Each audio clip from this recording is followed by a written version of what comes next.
Greetings, everyone. This is Megan Grace. And I'm Bronwyn Simons, and we're here to bring you your monthly new moon activation and some mini astrology lesson, I guess.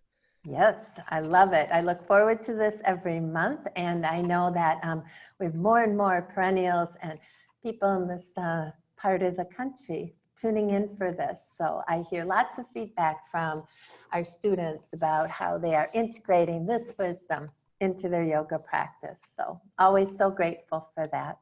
Yeah. I'm really, really happy to hear that. I know from my end, I've been seeing lots of new faces in my consulting practice that Wonderful. are perennial students. So that's really lovely for me to get to know your community that way. And I'm just really happy this is something that is resonating for all of you there. Yeah, I think we forged a really important connection here. So. Beautiful. So this is our second take at this because we started and momentarily, we moved through it just a little ways and then bloop, Bronwyn was gone. And it was because her electricity went off. And when she came back on, we giggled and talked about how, well, this is a perfect segue into talking about one of the things you can share with us this month, which is about Mercury being in retrograde. So go for it while we still have power. Yeah, right. Yeah, Mercury will make himself known. He's a good place to start. He's the closest planet to the sun, so we often start with him. Mythologically speaking, because he's the messenger of the gods, he's kind of the gatekeeper. So you can think of it that way. If we don't start talking about him when he's important and up as he is now, then he'll make his presence known. And I always notice that with clients when I'm working this way, if little sounds come up or there's little technical glitches, I always take it as a sign from Mercury, just saying, listen, this is an important message. So I think that was an affirmation from Mercury that, yeah, we need to talk about this. I find the Mercury retrograde is such a, it's maybe a piece of astrology that even lots of people who aren't into astrology know about. And that's great, but it also means that it's much misunderstood.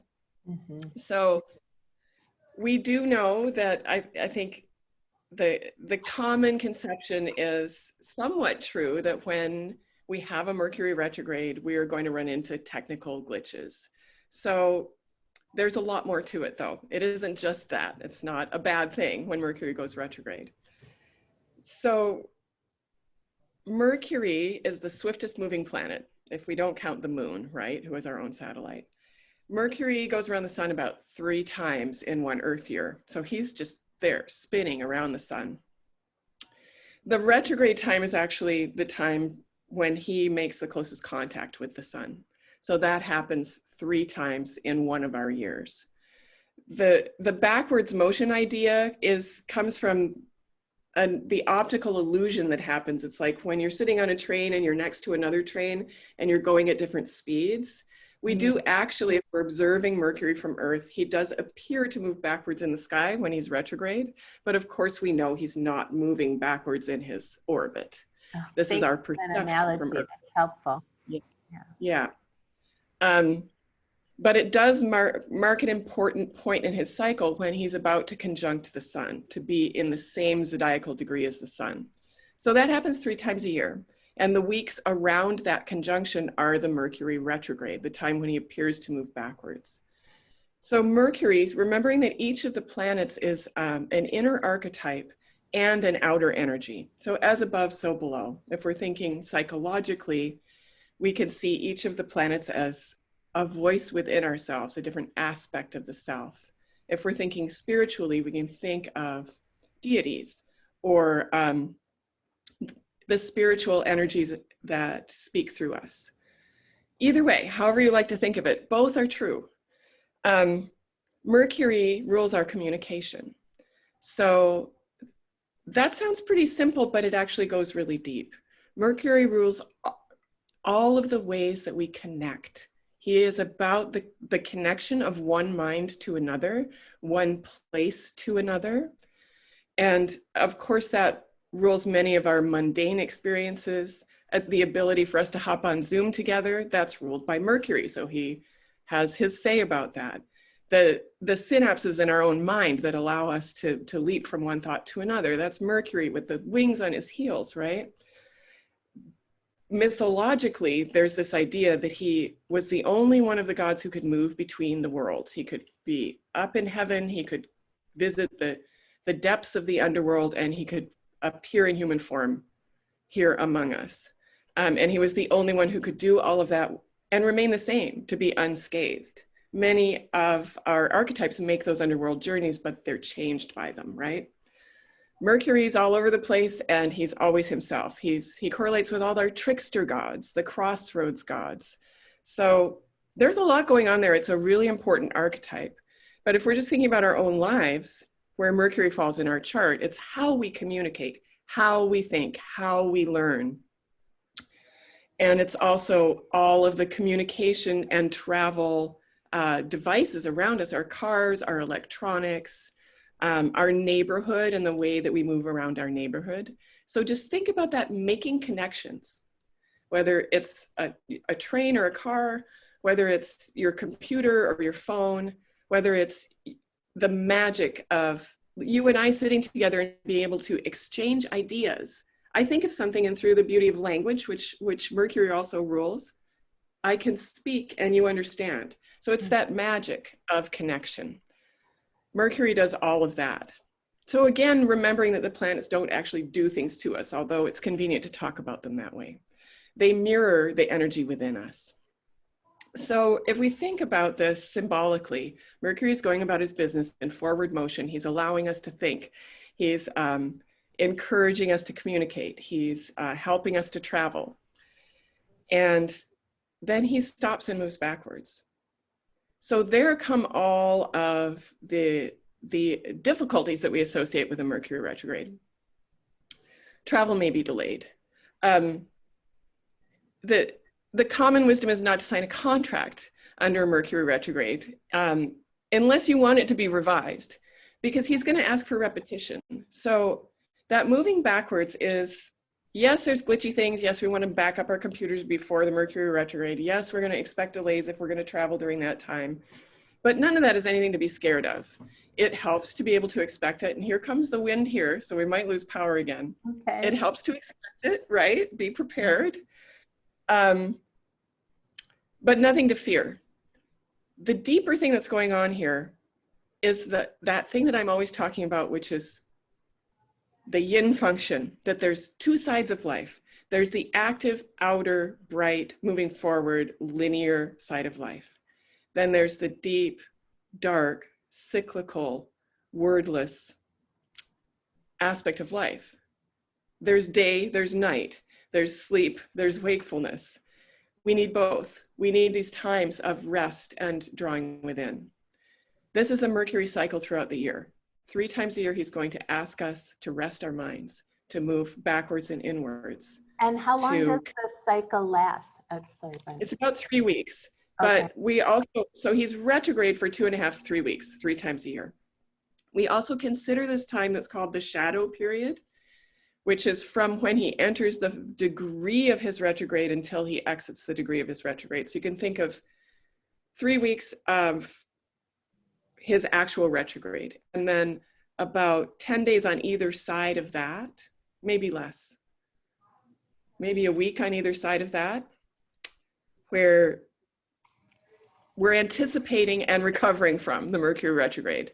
And energetically, he's headed it that way, or he's recovering from it. So we go over the same territory in our chart 3 times with each Mercury retrograde.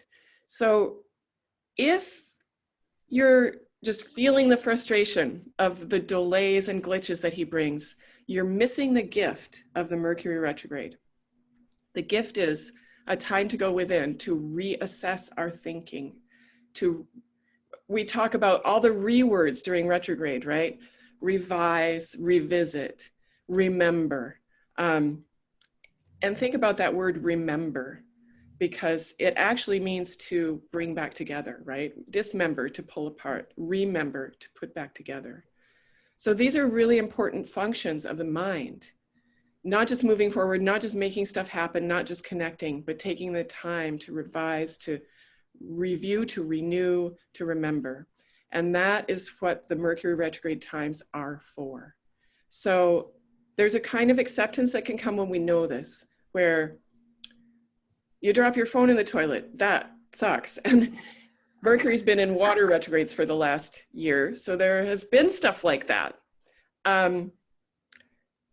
But it gives you a chance to what? Renew all of your contacts. It gives you a chance to get a new phone. There's a positive side to it, but there's also a message to maybe take time away from your phone, to think about that long list of contacts and who really needs to be in there, to, whatever your messages are. Mm-hmm. When the delays and glitches happen during the Mercury retrograde, it's a signal, a message, because he is the messenger and he's always bringing us messages. It's a message to you to reflect. Not to say that aggravating things don't happen. They do, and it's not great. But there's a deeper underlying purpose, and that has to do with all of those rewords. So there's another piece that we can add to it too, and this is how you can explore this within your own chart. He retrogrades in a different sign each time throughout the year. And there's a pattern to that. So he'll go for about a year and a half in the same element, right? We have 4 elements: earth, air, fire, and water. And they each have a really different quality and experience as the planets move through them. So right now we're in a series of water retrogrades with Mercury. So the things that water rules are deep memory, our spirituality, our emotion, the depths of our being, our sensitivity. So when he's retrograding in the water signs, there's a really emotional and psychological intensity. It may not be as glitchy technically as if he's in retrograding in an air sign, which rules all of that stuff. But it may be more intense emotionally. So this retrograde that starts today, is it today or tomorrow? He's in Scorpio. So Scorpio is one of our water signs, and Scorpio is our very intense water sign, right? About that very deep psychological exploration, deep memory, and hidden things. So that lends the particular quality to this Mercury retrograde, the fact that he's in Scorpio. So I would expect for all of us there would be less technical glitches, sort of the usual garden variety technical glitches we get with Mercury. Keep your electronics away from water. I'm not kidding about that. Like when he's retrograde in a water sign, just don't take your phone into the bathroom. Don't set your laptop on the kitchen counter. Just don't invite that kind of thing. I was just going to interject. Yesterday I was on a long walk and I was carrying my phone in my hand and I stumbled a little bit. My phone launched out of my hand and landed about this far away from a puddle that would have caused some serious damage. So I'm taking it here. Yeah. And remember, Mercury is the trickster too. So that's like a little message to you, like take your time, slow down, review your contacts, review your communication, put your phone away. And if you take that message the first time, then you're not going to drop it in the toilet the second time. He really does speak really directly to us with those little messages. If you find a coin on the ground, if you hear a strange noise, if something funny happens with your electronics, stop and take notice. Say, okay, Mercury, I'm listening. What's the message that needs to come up from inside me? Because that's the Scorpio piece, right? Looking for messages from deep within. In the outer world, in the news, we're going to see secrets revealed for sure over this next 3 weeks. And within us, think about that too. We're going to find old memories that come up. My mentor always says the ghosts visit us during the Mercury retrograde, and that can be literally, if you are a sensitive person with some mediumistic ability, it's a potent time. But we all have ghosts, right? Somebody that we haven't talked to for 20 years, or news of someone that hasn't been in our lives. These are the times when the ghosts come back and visit, whether it's through a memory or through an old friend reaching out, or, just somebody from your past, or literally with contact with Scorpio, especially with contact with those who have already gone beyond. So we look for our ghosts. We listen to the messages that they have for us, whether that's that email from an old friend or the dream that you have about your grandmother. We protect our electronics and back everything up. I'm not so scared of signing contracts under a Mercury retrograde, but go over it 3 times before you sign and expect that it's going to take a lot longer to reach an agreement. There's a few things in the sky that are not making us agreeable right now. The Mercury retrograde is just one of them. But I think the most important thing that I would want people to know is just not to be afraid of the Mercury retrograde. Try not to contribute to the hype about it being just like this bad thing with delays and glitches, but understand that every time you have a delay or a glitch, it's a message to slow down, review, and renew the way you think and the way you communicate, and all of those Mercury ruled things. Mm-hmm. Does Scorpio, don't buy does Mercury, what? Just be smart and don't buy a car or a computer or TV or anything like that. It's just common sense. It's only 3 weeks. You can wait. That is actually a real thing. I've broken that rule a couple of times myself and regretted it. So just, if you can wait to make that purchase, wait. That's the practical advice. The psychological advice is to use that time to go within, because you will gain so much from that. He has gifts for us. Mm-hmm. So instead of sitting and tapping your foot and waiting for this to be over and to get on with it, to get in with it, you know, to go in and figure it out. Does Mercury, I get that it retrogrades 3 times a year. Is it always this time of year where it retrogrades in Scorpio? Or does what? If it's going to retrograde in Scorpio, it will always be around this time of year. And the reason for that is that Mercury always stays very close to the sun. So think about that astronomically. He's closer to the sun than we are. So from our perspective, he's always going to stay close to the sun. I think it's something like he's either going to be in the same sign as the sun or the sign just before or just after. There's no other place in the zodiac he can be. Okay. He just can't. So he will shift his retrogrades. So like this time next year, we won't have a Mercury retrograde in Scorpio because he will have moved on with his cycle. Okay. I was just thinking about how October 31st and so forth, and how the veil is so thin at this time. I didn't know if there was absolutely that. Because he stays close to the sun, he's always kind of echoing the situation that the sun is in. So it'll be like the sun's in Libra right now, about to go into Scorpio. Mercury's already in Scorpio, so he's out ahead of the sun. Then they'll be in Scorpio together for a while. And then he'll fall behind a little bit, and that's how it works. The sun goes along and Mercury's kind of doing this. He's lapping the sun, but from our perspective, I know it's complicated. There's some complicated astronomy in there, but just to know that he always stays close to the sun. Think of the myth about him being the messenger of the great god, the sun. And the messenger always has to be there. The messenger might run away a little bit, but he's always going to come back. So he's always there with the power of the sun. Okay. Yeah. What planets are important for us to talk about or to pay attention to, especially for this last ending period of 2020? So Mercury's not the only planet that goes retrograde. All the planets go retrograde. The ones that we feel are the ones that are closest, the short retrogrades are the planets that are closest to the sun. That's as well as Mercury, that's Mars and Venus. So Mars retrogrades once every 2 years. And we're in the midst right now of a really powerful Mars retrograde. He is retrograde in the sign of Aries. This is a sign of his rulership. In other words, it's one of the places in the zodiac where he's happiest and can do his thing the best, where he has the most power. So Mars is our Mars is our vitality and our drive.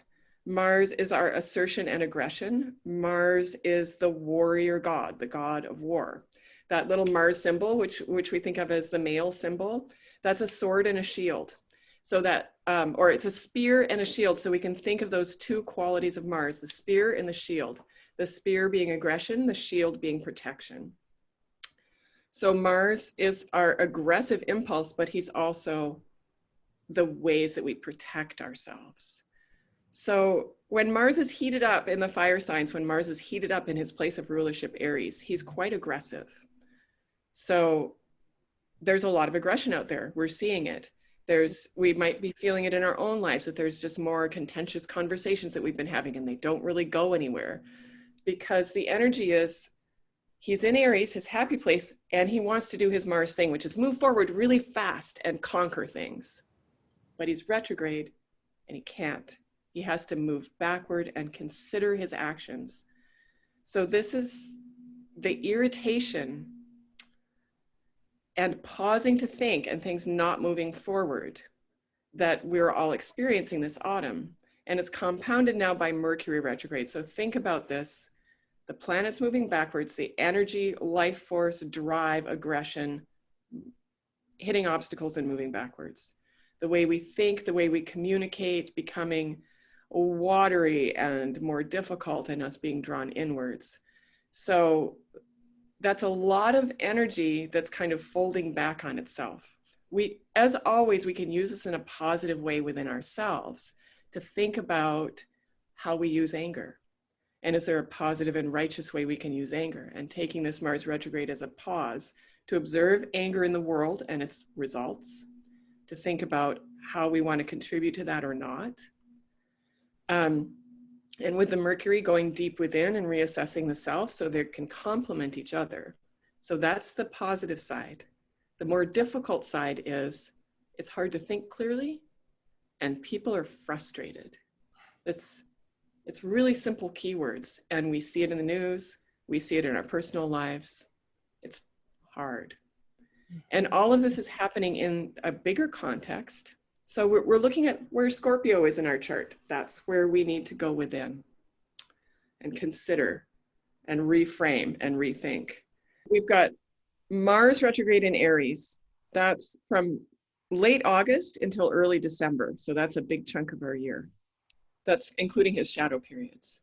So if we look at where Aries is in our chart, that's giving us our challenge for the fall about using our vital energies and using our anger in appropriate ways and the way we respond to the aggression that we see in the world. So where that shows up in your chart and the house that Aries rules in your chart tells us what area of life you're going to be feeling this most profoundly in. I have some resources available for this, and some cheat sheets so that you can look and see what each house is. And I'll see about getting that PDF for you guys so that Megan can link it. And you can get your chart from master.com, and then you can go and look up the house that Aries rules, and then you can see, oh, it's in my work life. Well, that makes sense. Or it's in my home life, or it's in my daily habits. The houses of the chart rule different areas of life.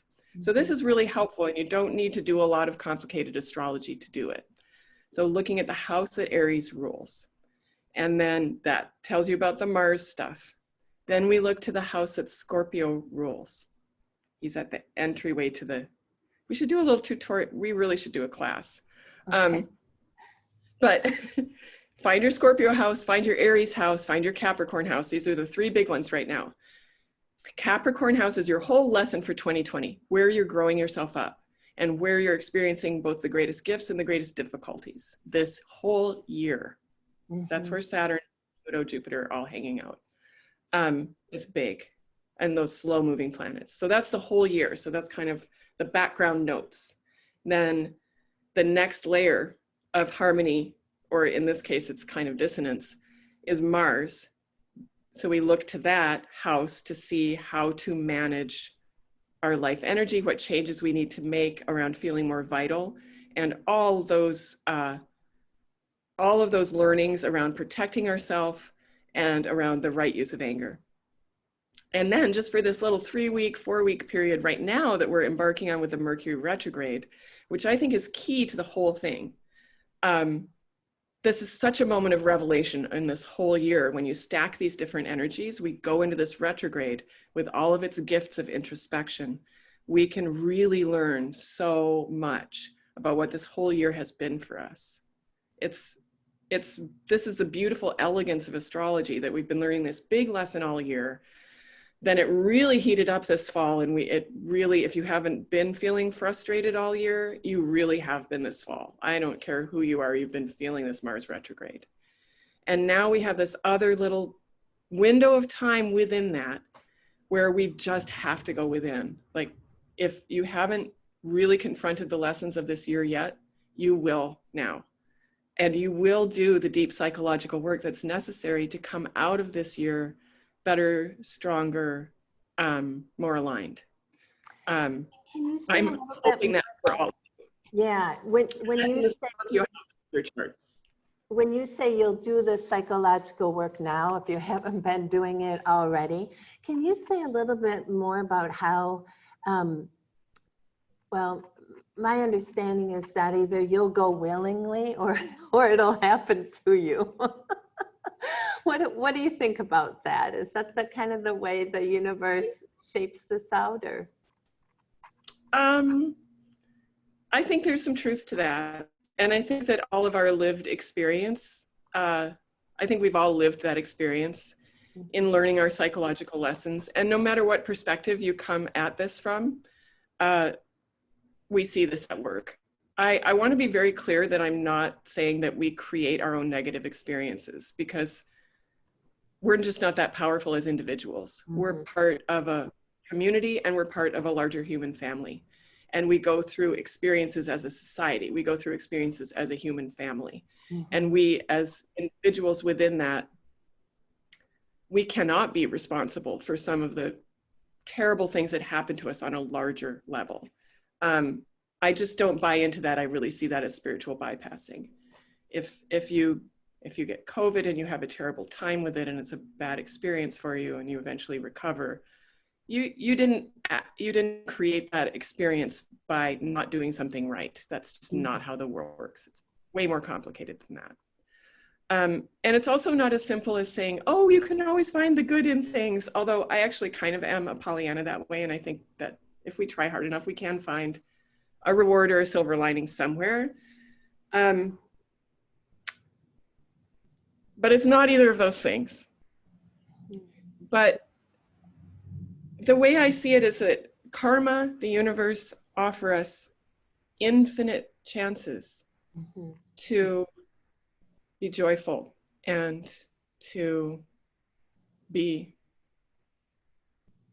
liberated, compassionate and alive, and in a place of love of self and others. Infinite chances. I am an optimist in the sense that I believe that that's what we're here to do, to be in a place of love and compassion, and to be awake to the beauty of the world. And it's a paradox because we live in a world where terrible things happen on a regular basis, and we can't individually control it. But if we take it just to a psychological level, and the parts of our life that we can have some agency over, which at this point in our world might be rather small, we can exercise that agency by trying to be clear and as truthful with ourselves as we can. And that will help us to not have to repeat the lesson over and over. So astrology can help us with that by saying, here's the hard lesson. What are you going to do with it? And the reason we're talking so much about hard lessons is because we're dealing with Saturn this year. And Saturn is that place in our chart and that place in our psyche where we come up against a wall, where we have to grow up. Saturn is our bones and our teeth and our skin. So think about that. It's our inner structure. It's our boundary. And it's how we assimilate life. But it's all really hard. It's hard. Without structure, we don't have anything. But sometimes building that structure or accepting that we have to work within that structure is really difficult. Saturn wants us to grow up. Saturn is the compassionate and benevolent teacher that wants us to grow up. But he will direct us to grow up through really difficult lessons. And I do believe that if we avoid that inner lesson, no matter what the outer experience is, if we avoid that inner lesson, we'll keep having the same emotional experience. And that does, to a degree, get reflected in our outer experience. It's not as simple as like, I think a bad thought and something bad happens to me. It's tempting to feel that, but that's just not how. Karma is much more complicated than that. And the universe isn't punishing us. And we aren't in control of everything because there's a big human family and a big society that inflicts things upon us that we don't create. But you can do your Saturn. This is the thing, agency and empowerment. You aren't on a hamster wheel where you have to repeat the same unhappy lessons over and over again. I know 2020 feels like that, but it's actually going to be over. It's going to be over. The pandemic's going to be over. This period of time is going to be over. We're going to move on to something else. That's the constant. It's going to change. And the more that you can do your Saturn, which means take responsibility, grow yourself up, reparent yourself if you need to. You know the places where you're coddling yourself unnecessarily. It's hard to face that reality, but now is the time to do that. Mercury is going to take us backwards into ourselves. We have to strike that balance of loving self-care, but also strictness with the self, just like a good parent does. I'm creating a structure for you. This is where you need to grow up and take responsibility, but you're going to be safe in doing that. We are adults now, and we need to do that for ourselves. We need to create safety for ourselves, and we need to not use that safety to hide in, like I always want to do with my Cancer moon, just hide in my little shell. We need to use that safety to be grown-ups in the world, to advocate for those that need to be advocated for, to use our own strength and our own privilege in the best way possible. And courage, Mars, strong maturity, Saturn, and brilliant communication, Mercury.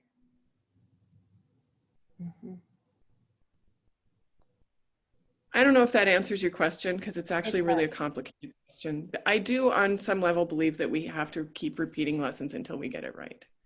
But that happens in a very complex context of karma and society, and just all of our life experience.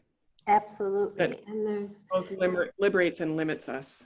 Yeah. So, and I think I meant more also just the idea that the more conscious we are to it, the more aware we are to it, it's fair to say the faster we'll progress. We'll get the life lesson, we'll get the teaching, and we'll move on to yet another one, you know? So there's one piece that I want to add to that, which I think is really important. And I even get caught up in this myself, but it's the big thing that astrology teaches us, which is that our lessons are not linear. They're cyclical. So we do want to be opening, learning, becoming more compassionate. But I think this thing happens where we become angry with ourselves when we find ourselves in a place that feels like the same place over and over again. The planets, think of how the planets model this for us. They end up in the same place over and over again. So there's some self-forgiveness that comes with that. There's, yes, you are in the same place, but you are different. You are using all of those qualities that we talked about, the courage, the boundaries, the maturity, the brilliance, to follow that spiral path of development. So don't berate yourself if you find yourself in the same place. Instead, look carefully at how it's not exactly the same place. You've spiraled around, you've grown, you've matured, and it's natural to come back to the same places over and over again. I think we beat ourselves up for that, but everything grows in a cyclical spiral pattern. Everything moves that way. Everything in the natural world, everything, including you. So we do grow, as you said, we do grow, we do mature and change, and ideally become more aligned, more compassionate, more joyful, more in service. But it doesn't happen in a straight line where you just get a gold star at this level and another gold star at that level. It happens in a cyclical spiral path. You're going to be repeating and repeating and repeating. It's just, how are you going to repeat it? So we've got these three really big, intense planets and all their influence, and then we have just the new moon happening too. So New moon every in the middle of all of this. I'm just going to grab my new moon notes. yeah. So which is again, instead of I believe, right? sorry. Yes. Instead of thinking of these as sort of disparate, disconnected, you know, we've got Mars doing his thing, we've got Mercury doing his thing, and Saturn doing his thing. Think of it like a orchestrated piece of music. It adds up to a whole. This is what creates the energy that we swim in. So all of these are elements that create that harmony or disharmony. The lower, slower drone or rhythm underneath is the big planets like Saturn taking a whole year to help us grow up. Then it's the mid-range coming in, that's Mars, asking us to work with that courage and work with our anger. And then a top note that comes and goes, Mercury doing his thing. Then we get the cycle of the moon. She's the fastest moving. So she takes us through our daily lives and our daily moods. So think of that as the top line of this complex musical structure, if you will. All of that stuff is still happening under the surface. We've got that low drone of Saturn, and we've got Mars doing his thing, and then we've got Mercury, and then the moon. And they all work together to create the energy, and they all bounce off of each other to hopefully illuminate us. That's why it's so beautiful to be able to look ahead and get a sense of how that energy is going to feel. So the new moon every month is a chance to begin again. It's a clean slate. It's also a moment of mystery when we go into that dark place where everything begins. It's wild wind here right now. This is new moon in Libra. So new moon each month of the year is in the same sign as the sun, so it's in a different sign. This new moon is asking us to balance, to find the balance within the inner tension. There is so much contributing to this new moon that feels like a struggle for balance. Not just that we're off balance, but that we're like fighting on that tightrope, like really trying to stay. It's like almost, it's just such an intense feeling. It's not just, oh, I need to find balance. It's you're on a tightrope and you need to balance. It's very powerful. I think many of us are feeling this psychologically, tired and really struggling for balance. This is really emphasized on this new moon, and what we do with that inner tension, the decisions we make about how to move forward are really amplified on that day.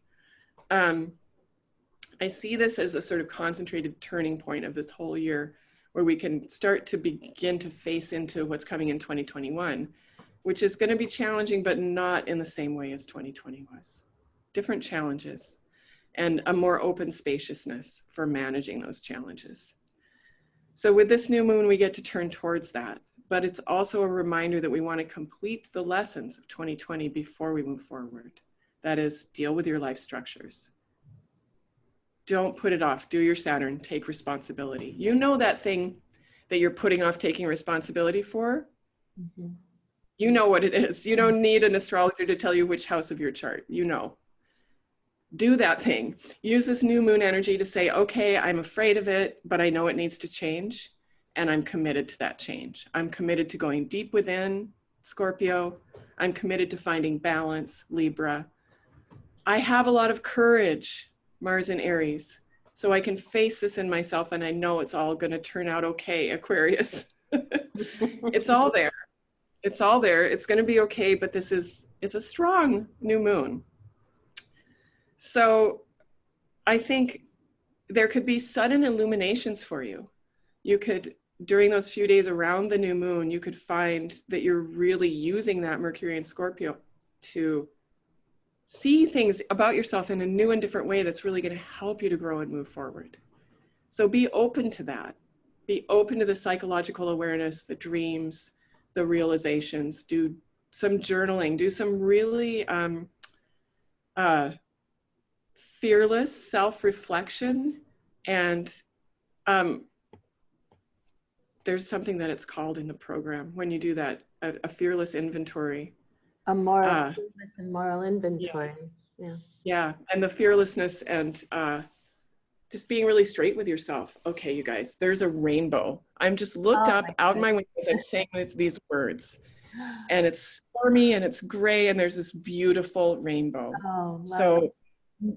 Mercury's just really speaking. So that's what's coming.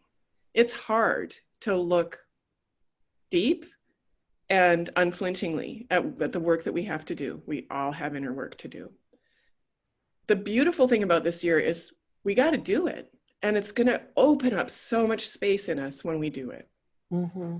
So just get on with it. Use the energy that's left of this year. Saturn's actually feels hard, but he's in a really powerful place to help us to build new structures for ourselves. And we can use that energy in a positive way. Mm-hmm. So you can do your new moon intentions, but make them like, start thinking about, what are my 2021 intentions? When I can move out again into a bigger space, and this means psychologically and literally, how do I want to expand when I can expand again? Really think about that. Take the time to write down your intentions, but wait 2 days after this new moon, because the new moon moment itself is very intense. Let the moon take a little bit of light and move into the sign of Scorpio. And it's a much better time energetically for setting those intentions. So I think our new moon is on Friday. Let me just check exactly when. So Friday, October 16th, it's at 10:30 a.m. your time. So I would like everybody to wait to do their new moon ritual and their new moon intention setting until Sunday. Okay. So yeah, a full, like 48 hours after. Okay. Yeah. Yeah. Let the moon get well into Scorpio and take a little bit of light. Sometimes I recommend we do it right on that new moon, if it's like a beautiful, blessed new moon. Because when we do it right on the new moon, we're welcoming the unexpected from the universe. So under some moons, we want to do that. And under other moons, we'd rather just reserve a little bit of personal power. And this is an intense moon, so just wait a couple days. Take some spacious time on Sunday and really make that inventory, and then make that wish list. You know, what's the inventory? Ideally, if I could get this personal work done in 2020, what would that be? And then what space would that open up in my life and in my soul for 2021? What does that look like?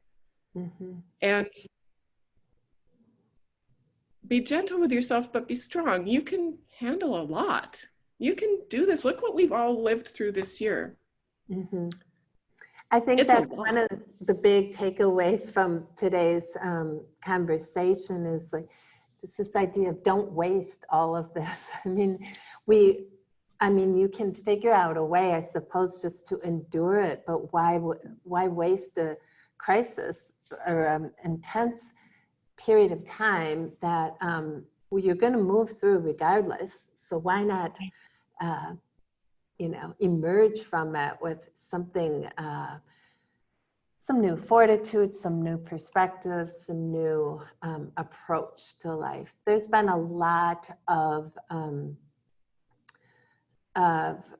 reconciling this year in my heart and my mind, and it's been not easy work, but it's definitely, I feel it's starting to pay some dividends in the way I hold myself and the protection I have around my heart, for example. So. Yeah, it will, those dividends will keep benefiting you for years to come. Yeah. And that's true for all of us with this work. I think of the idea of tempering. So especially with that fiery Mars and that watery Mercury. If you've ever seen a blacksmith work, right, they have the red hot metal and they hammer it and then they plunge it into cold water. And the repeated stressing of the metal in a particular way makes it stronger. Mm-hmm. And that's it. We're sort of at the peak moment of tempering of this year with those two elements working together of fire and water. Okay. And it's intense. And I'm sure everybody at some point this year has just felt like they're being slammed by it. It's just a lot all at once. At its best, that can temper us. So we can So add in an election right in the middle of all of this intensity. Anything you want to tell us about that? So I'm not the only astrologer to say this. We're all saying this, but the election is on the day of the Mercury station. So Mercury stations retrograde, then he stations direct. What that means is he's holding still in the sky. He appears to hold still in the sky before moving backwards or before moving forwards again, 2 days out of the retrograde. Those station days are really intense. So, and those are the days when we will experience a lot of afflictions and delays. Unfortunately, or whatever this means, the election is happening on the day of the Mercury station direct. I'm glad that it's stationing direct, not retrograde, because it does mean that eventually there's things flow again, and there's I don't want to start forecasting about outcomes, but I will say that more than likely will be a delay, just simply based on that Mars Mercury. The last time that we had an election day on a Mercury station day, guess when? It was in 2000. So it was the last time that we had a contested election, when it was weeks before results came in. So, and this isn't just me, like there's kind of an agreement within the astrological community. And like you were saying before we started taping, that it really doesn't take an astrologer to see that there might be some issues with the election. I'm not going to do any forecasting beyond that. I'm just, come on. Everybody needs that Saturnian patience to just wait and see how things turn out. There's, there was no, I'm not even going to go there, because this is a place where biases can definitely start to show. There was famously last election, there was media gathered together a panel of some of the best astrologers out there, like people that I really admire. Just, how the media will kind of sometimes mess with us a little bit, like, is astrology real or is it not? They gathered a panel to speak to the election, 2016 election. A panel of like 8 astrologers, I think. 7 of them said that Hillary would win. And then what was interesting was following it afterwards and seeing the work that each of these astrologers did afterwards to be like, okay, what did I do wrong? Where was it? And it was an opportunity for all of us to reflect on how our biases and our wishes can sometimes play into our forecasting. Because there were lots of indications that it was going to be Trump. And it's why I don't really, I have an idea, but I don't want to weigh in, because it's just like how I can't read for my really close family. I don't read my daughter's chart or my husband's chart. There's no way. The things that I wish or the things that I'm afraid of play way too much into what I see. Okay. So also, I'm not a political astrologer anyway. I'm more of an archetypal astrologer. I want to work with you personally about how all of this affects you. I think 2021 is going to be a little bit better than 2020. But well, then they're kind of telling us what you think. No, please don't quote me on that. I'm really not going to win one way or another, because that's really just Bronwyn, the human, being like, it's going to be better, right? I haven't dug that deep, and one of the reasons that I haven't is I don't like looking at charts of people that I find really repugnant. And I don't like looking at that chart. I don't like looking at that human's chart. It's really his chart. I don't want to spend time with it. I look at a chart, I dream about that person. I connect with them really intensely on an energetic level. This is what I do with you when you come to see me for a consult. I look at the chart, I dream on the chart. I visit your ancestors. I do the deep work. So it's not for me. There's really great astrologers out there. It's called mundane astrology, that predict things for the world. And you can listen to what they're predicting, but I'm not going to weigh in on the presidential election, other than to say there's probably going to be a delayed result. Okay. Sorry. I'm here to help us recover and pick up the pieces no matter which direction it goes. Yeah. That's Are my you, expertise in my. are you booking into 2021 now? Did I see I that am looking somewhere? at 2021. I am, you know, every once in a while there's a cancellation, and if there's an emergency, I can open up a spot for you in 2020, but I'm fully booked. Part of the reason is I've taken a few weeks off between now and the new year. 3 weeks, I'm moving, I'm going to take time off at Christmas, but also my practice is growing. So yeah, I'm booked out for the next 3 months. I just opened up the first 2 weeks of January. Thank you for asking about this. Yeah. For 2021 year ahead consultations. Those are already booking up. I may open up a few more slots in that, but as it is right now, if you want to come in for a 2021 year ahead, now's the time to book. You also get with that, I do a year ahead forecast webinar every year, and sometime between November and December, I'll be doing that. And everyone who signs up for a year ahead consultation gets to attend that for free.